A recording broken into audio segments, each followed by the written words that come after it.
Bonsoir à tous, très bonne fête de l'Annonciation en ce 25 mars.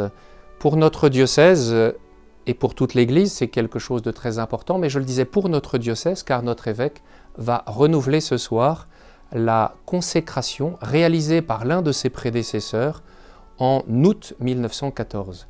Et donc c'est très fort pour nous cet élément-là. C'est pour cela que je trouve que d'avoir apporté ici cette statue qui date de l'après-Première Guerre mondiale et qui vient d'être restaurée par un paroissien il y a quelques mois, ça portait quelque chose de signifiant aussi même pour notre paroisse qui a le vocable de Notre-Dame, comme nous aimons le faire. Alors je me permets, de manière très simple, d'évoquer cette consécration réalisée par Monseigneur Marie-Jean Célestin Douay, qui l'a faite le 30 août 1914, dans des situations qui seraient très semblables. Beauvais était confiné, alors c'était une invasion, ce n'était pas un virus, c'était un ennemi différent, mais le recours à la Vierge Marie n'avait pas pour but de se substituer aux efforts des hommes pour endiguer un fléau et la responsabilité propre de chacun, mais c'était bien pour demander un secours gracieux du ciel pour nous.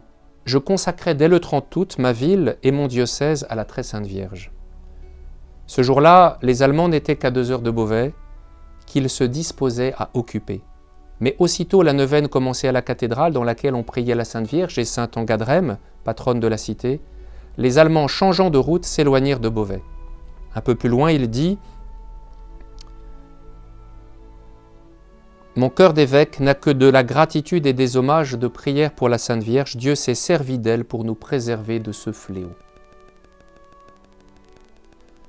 Un petit peu plus loin, dans sa lettre, il va demander que non seulement cette consécration puisse se réaliser aussi pour chacun, mais dans les paroisses, et il invite les prêtres à se consacrer à la Vierge Immaculée et ainsi que leur communauté. Je vous lis l'acte de réparation à la Vierge Immaculée qu'il a proposé ce jour-là. « Ô Vierge Immaculée, vos enfants que vous avez protégés disent que tous les hommes dans tout l'univers devraient vous honorer, vous servir, vous prier. Ils savent qu'au contraire, beaucoup qui sont insensés vous outragent. Nous sommes à vos pieds pour vous dire notre foi en votre Immaculée Conception, en votre virginité, en votre maternité divine.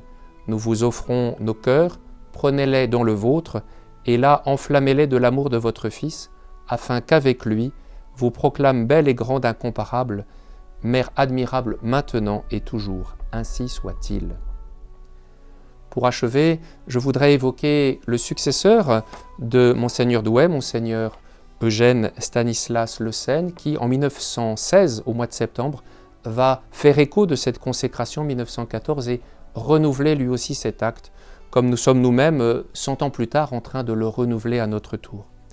Dans une lettre de carême qu'il adresse à son diocèse, il invite même les familles à se consacrer au Sacré-Cœur. Et il le dit de manière très belle, et peut-être qu'au fond, cette consécration qui nous est proposée, elle n'est pas seulement faite par un homme, elle est faite par toute une communauté, et elle ne nous empêche pas de nous-mêmes prendre ce chemin de nous consacrer au Seigneur, de nous consacrer à son divin cœur, comme au cœur immaculé de la Vierge Marie. Encore, très chers frères et sœurs, à chacun d'entre vous, une très bonne fête de l'Annonciation, et à très bientôt.